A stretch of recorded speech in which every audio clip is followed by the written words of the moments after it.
धागा को डालने के लिए सुई के छेद में क्या करना पड़ेगा? सुई को पहले स्थिर करना पड़ेगा। यदि सुई स्थिर है तो धागा जाएगा, और स्थिर नहीं है, इसलिए सुई स्थिर है तो धागा जाएगा। मन स्थिर है तो मन मंदिर में भगवान जाएंगे, मन स्थिर नहीं है तो मन मंदिर में भगवान। इसलिए भगवान आपके मन में प्रवेश करें, चित्त में प्रवेश करें, इसके लिए मन का एकाग्र होना आवश्यक है, शांत होना आवश्यक है। किसका शांत होना? मन का। किसका शांत होना? मन। जब मन में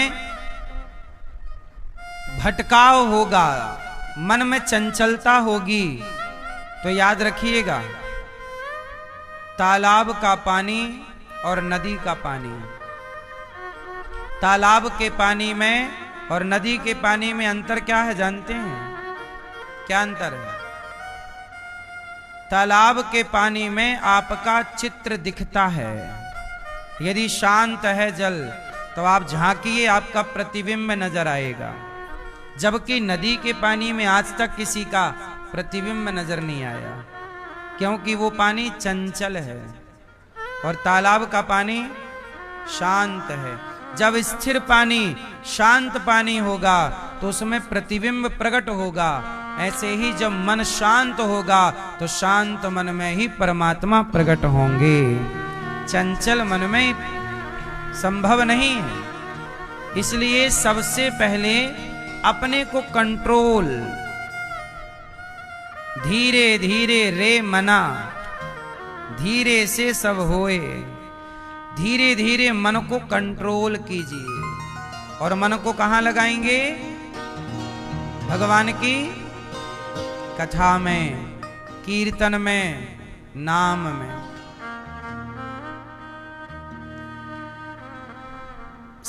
बिल्कुल एकाग्र चित्त, बहुत ज्यादा अशांति नहीं। ध्रुव जी ने मन को भगवान में स्थापित कर दिया, और 5 माह की तपस्या पूरी हुई।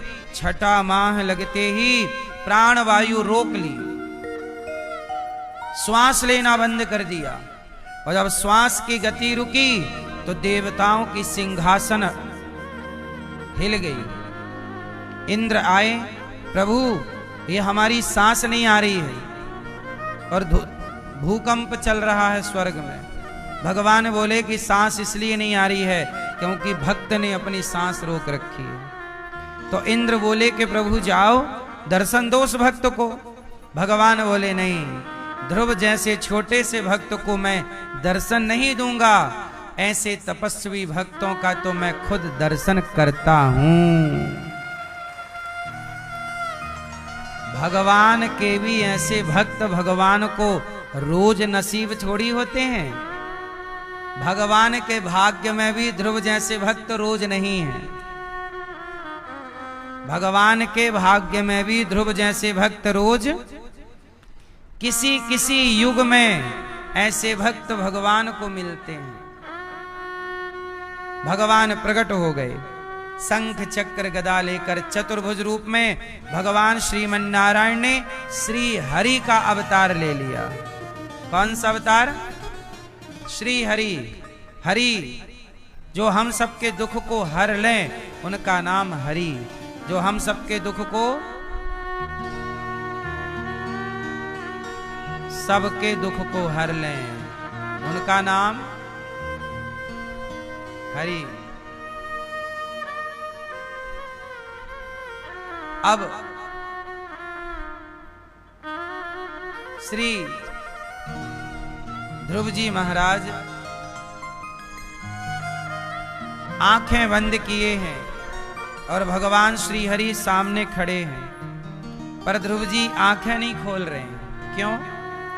क्योंकि भगवान उनके चित्त में प्रकट हैं भीतर।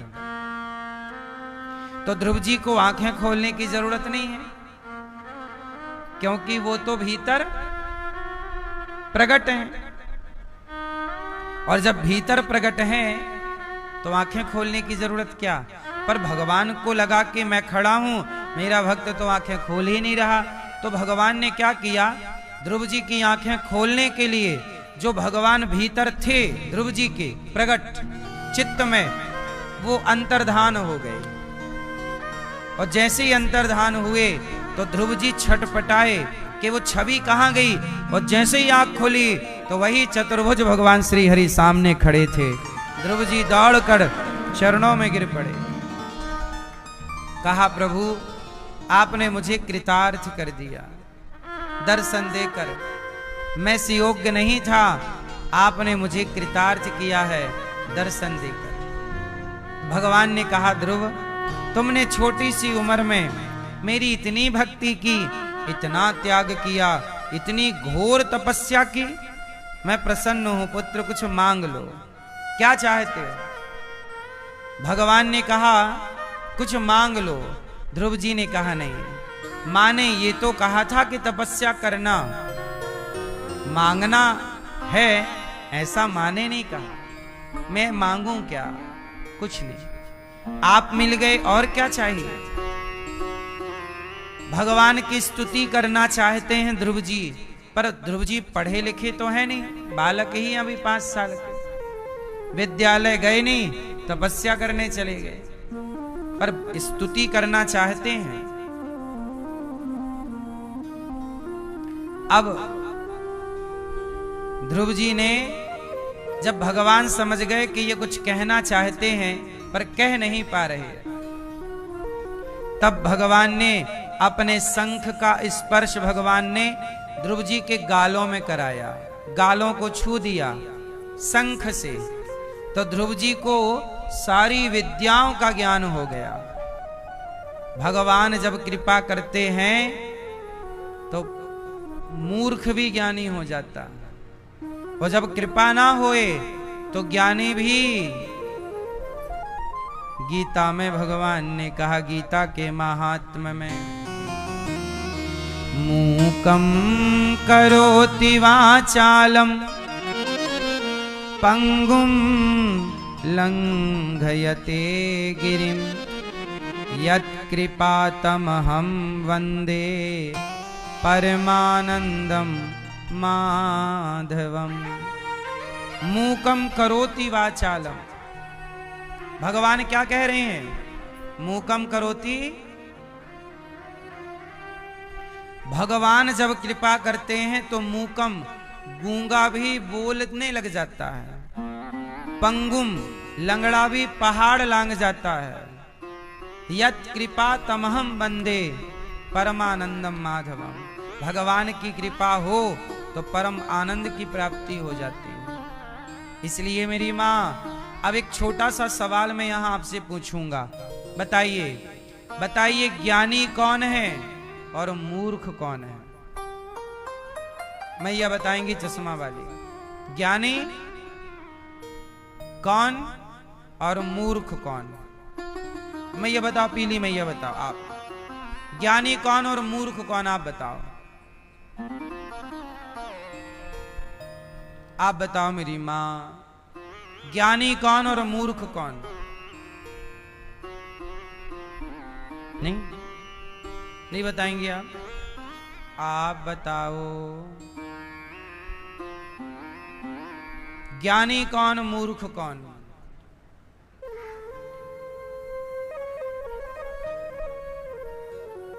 मैया बताओ, ज्ञानी कौन मूर्ख कौन।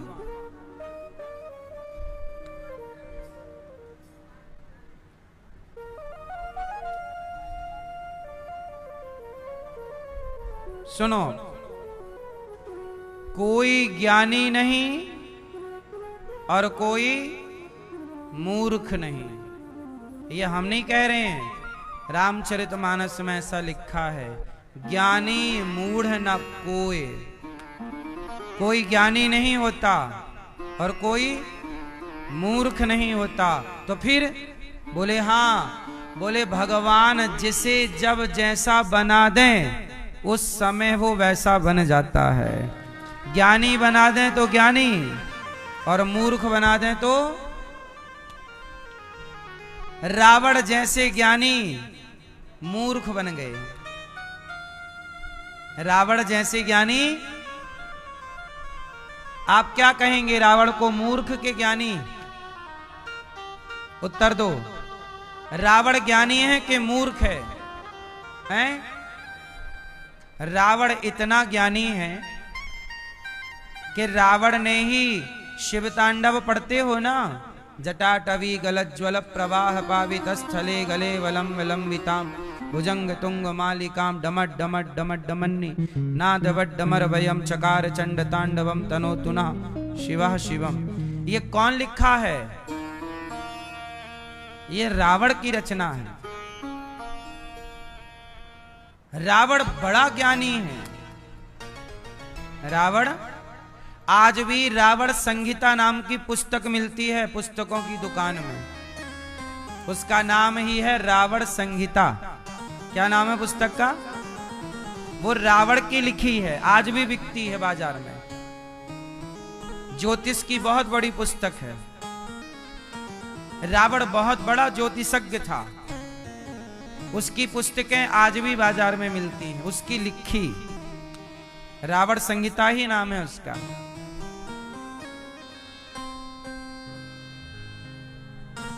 तो रावण बड़ा ज्ञानी है, सामान्य की छोड़ दीजिए आप, लेकिन रावण जितना ज्ञानी कोई नहीं और रावण जितना मूर्ख भी कोई नहीं। सही है गलत है? रावण जितना ज्ञानी कौन और रावण जितना मूर्ख कौन? मूर्ख देखिए कि अपनी एक नक्कटी बहन के कहने से उसने जगत जननी जगदम्बा को चुराने का विचार कर लिया।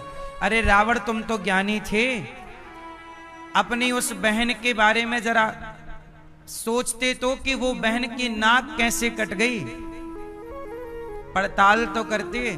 उसकी बातों पे तो आ गए, भड़काया उसने। तुम ज्ञानी थे तो पड़ताल करते कि वो उसकी हरकत क्या थी। उसके कहने से, किसी के कहने से भला है ना। देखो, एक तरफ राम है कि किसी के कहने से राम ने अपनी पत्नी को वनवास भेज दिया। समझिएगा, किसी के कहने से राम ने अपनी पत्नी को वनवास भेज दिया, और एक तरफ रावण है कि किसी के कहने से दूसरे की पत्नी को चुरा के आया। अब मुझे आप बताइए कि रावण भी राजा है और राम भी राजा है ना? दोनों क्या है? राजा। राम भी राजा और रावण भी राजा।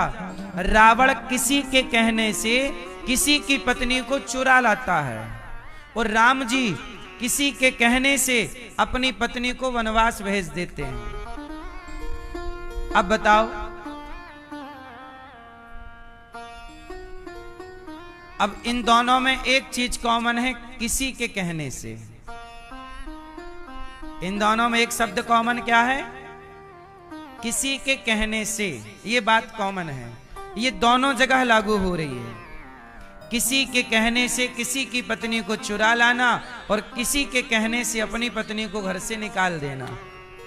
आप बताओ, दोनों में श्रेष्ठ कौन है? कौन? क्या किसी के कहने से पत्नी को निकाल देना? यही सवाल आपसे किया जाता है कि किसी के कहने से राम ने पत्नी को क्यों निकाल दिया, यह सवाल है। तो क्या केवल इतने प्रश्न का उत्तर आपके पास है? उत्तर, आप किसी के कहने से राम ने पत्नी को क्यों निकाल दिया, बस इस लाइन का उत्तर यह है कि किसी के कहने से राम ने पत्नी को नहीं निकाला। जरा सुनिएगा, यह प्रश्न ही गलत है। किसी के कहने से राम जी ने पत्नी को नहीं निकाला। आप लोग अधूरी बात सुनते हैं, पूरी बात पढ़ी जाती है, अधूरी बात सुनी जाती है। सुनी हुई बातें अधूरी होती हैं और पढ़ी हुई बातें पूरी होती हैं। तो आपने क्या सुना? किसी के कहने से राम जी ने सीता को निकाल दिया। अब ये अधूरा है, आओ इसे पूरी बात समझते हैं। जब सीता मां गर्भवती हुई तो सीता मां ने राम जी को सूचना दी कि आप पिता बनने वाले हैं। तो राम जी बहुत प्रसन्न हुए। सीता, तुम मेरे पुत्रों की माता बनने वाली हो, कोई वरदान मांग लो मेरे से, क्या चाहती हो? सीता जी बोली कि प्रभु, मैं जो चाहती हूं आप देंगे ना? राम जी बोले, प्राण जाए पर मांगो। तो सीता मां ने मांगा। ये वाल्मीकि रामायण में लिखा है।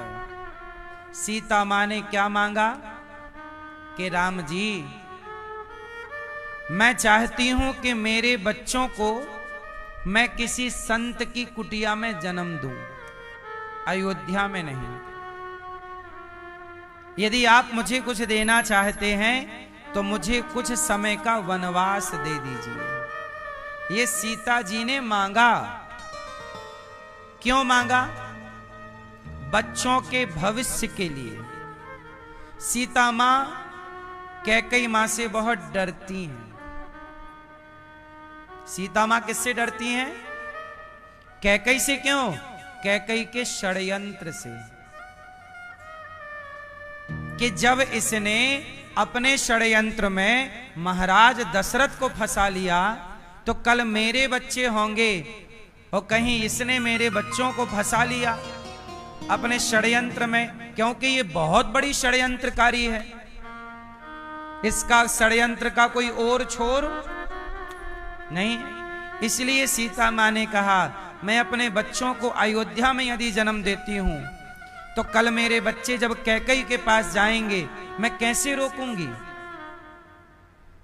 और वो वहां जाएंगे तो वो पता नहीं क्या पाठ पढ़ाए।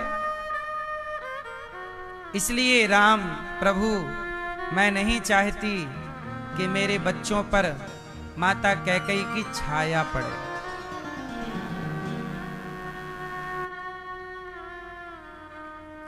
इसकी एक और कथा है। वो कथा ऐसी है। अच्छा, सीता मां ये सब क्यों कह रही हैं?